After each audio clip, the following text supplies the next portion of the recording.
তার লেখনী নিয়ে কাজ করেছেন, আমার মনে হয় না আর কোনো কবি এভাবে কাজ করতে পেরেছেন, মানুষকে উদ্বুদ্ধ করতে পেরেছেন। সকল অনাচার অবিচার এইসবের বিরুদ্ধে, মানবতা লঙ্ঘনের বিরুদ্ধে তিনি যেভাবে লিখে গেছেন, অবশ্যই তিনি বিদ্রোহী কবি, বিদ্রোহী প্রেম ছিল বলেই তিনি বিদ্রোহী হতে পেরেছিলেন। দেশপ্রেম ছিল, মানুষের প্রতি তার অগাধ প্রেম ছিল, তাই জন্যই তিনি তার সারাটা জীবন মানুষের কাজে ব্যবহৃত করেছিলেন। কাজী নজরুলকে নিয়ে আমাদের অনেক কাজ এখনো বাকি, কারণ আমরা তাকে এই দুটো দিনই স্মরণ করছি এবং যার যার বাড়িতে পৌঁছে যাচ্ছি বা যার যার কাজে পৌঁছে যাচ্ছি, কিন্তু আমাদের এখন অনেক কিছু তাকে বহির্বিশ্বে পৌঁছানোর জন্যে আমরা কিছু কিছু কাজ করেছি। নজরুল ইনস্টিটিউট কিছু কিছু অনুবাদের কাজ করেছি, কিন্তু তারপরেও বলবো যে সরকারিভাবে যে অনুবাদের প্রয়োজন ছিল, তার রচনাবলীগুলো হচ্ছে আমাদের জাতির শ্রেষ্ঠ সম্পদ। এই শ্রেষ্ঠ সম্পদকে আমাদের অত্যন্ত গুরুত্বপূর্ণভাবে দেখতে হবে। তার এই শ্রেষ্ঠ সম্পদ রচনাবলী অবশ্যই যেন অনুবাদের ব্যবস্থা গ্রহণ করা হয়, আমি সরকার এবং অন্যান্য প্রতিষ্ঠানের কাছে আবেদন রাখছি। নজরুল ইনস্টিটিউট আগেই বলেছি কিছু কাজ করেছে, কিন্তু পূর্ণাঙ্গভাবে যে রচনাবলী যেটা হওয়া উচিত বাংলা একাডেমি থেকে যেটা প্রকাশিত হয়, এটা অবশ্য বাংলা একাডেমিরও একটা দায়িত্ব ছিল বলে মনে করি। অনেকটা বছর আমি এই দেশে কাটালাম। আমার বাবা মারা গেছিল কাজী সব্যসাচী, কবির জ্যেষ্ঠ পুত্র, 1979 সালে, 79-এ। তারপরে কিন্তু আমি আমার ভাইকে এখানে ভর্তি করে দিয়েছিলাম রেসিডেন্সিয়াল মডেলে।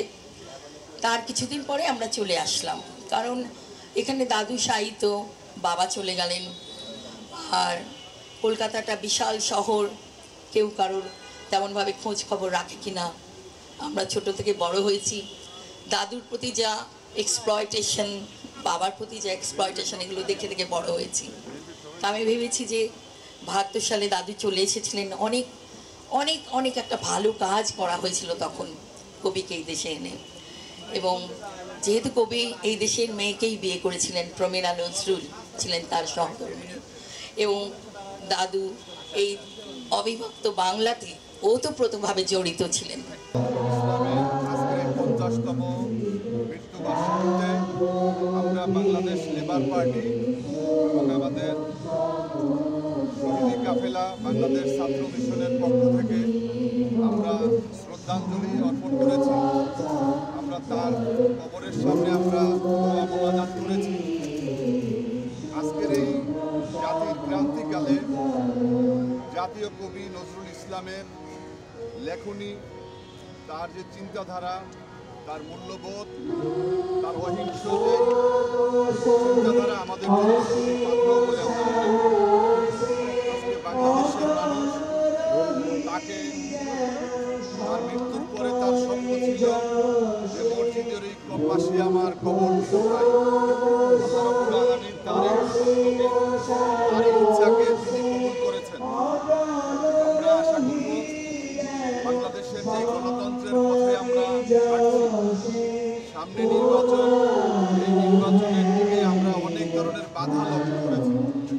আমরা দেখেছি বিভিন্ন কর্নার থেকে বিভিন্নভাবে হুমকি দেওয়া শুরু হয়েছে জাতীয় নির্বাচনকে নিয়ে। তো এই হুমকি ধমকি এগুলো কোনোভাবে পাত্তা দেওয়ার কোনো সুযোগ নাই, কারণ দীর্ঘ 17টি বছর আমরা আন্দোলন সংগ্রাম করেছিলাম গণতন্ত্রের জন্য, ভোটের অধিকারের জন্য, মানুষের বাক স্বাধীনতা প্রতিষ্ঠা করার জন্য। বিগত 5 তারিখে আমরা সেই আত্মত্যাগের মধ্য দিয়ে এদেশের ছাত্র, যুব সমাজ, কৃষক সমাজ, শ্রমিকরা ঝাঁপিয়ে পড়েছিলেন গণতন্ত্র পুনরুদ্ধারের জন্য। বৈষম্যের বিরুদ্ধে উচ্চকণ্ঠ থাকায় এর প্রতিটি নজরুল বলেছেন এবং করে দেখিয়েছেন, not just as a concept but also as a practice. These values have been pursued systematically in his life. এই কারণেই আজকের দিনে আমাদের জাতীয় কবি আমাদের প্রাণের কবি, তিনি আরও বেশি প্রাসঙ্গিক। তার কাছ থেকে শিক্ষা নেবার এখন আরও শক্তিশালী যুক্তি আমাদের সাথে আছে। আমরা এই আয়োজনে যারা যেভাবে দায়িত্ব পালন করেছেন, আমাদের সাথে অতিথি শিল্পী হিসাবে ডক্টর শম্পা দাস, তিনি অত্যন্ত অল্প সময়ের নোটিসে আমাদের সাথে যোগ দিয়েছেন, তার প্রতি কৃতজ্ঞতা জানাই। আমাদের সম্মানিত উপস্থিতি, সহকর্মীবৃন্দ, শিক্ষার্থীবৃন্দ, অপরাপর অতিথিবৃন্দ, যারা বিভিন্ন প্রতিষ্ঠানের প্রতিনিধি হিসেবে এসেছেন, আমাদের সাংবাদিক সমাজ, আপনাদের সকলকে ধন্যবাদ জানাচ্ছি। আমার প্রতিদিনের সহকর্মী রেজিস্ট্রার মহোদয় এবং তার দল, তাদের প্রতি আমাদের কৃতজ্ঞতা।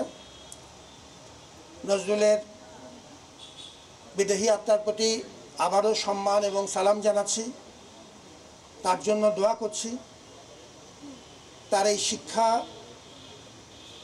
আমরা আমাদের জীবনে যার যার পর্যায়ে, ব্যক্তি থেকে সমাজ, সমাজ থেকে প্রতিষ্ঠান, চর্চা জারি রাখবার জন্য বিনীত অঙ্গীকারও করছি। আপনারা ভালো থাকুন। ঢাকা বিশ্ববিদ্যালয়ের পক্ষ থেকে আপনাদের প্রত্যেককে অভিবাদন জানাচ্ছি এবং আমাদের এই আয়োজনে আমাদের সাথে থাকবার জন্য আবারও কৃতজ্ঞতা প্রকাশ করছি।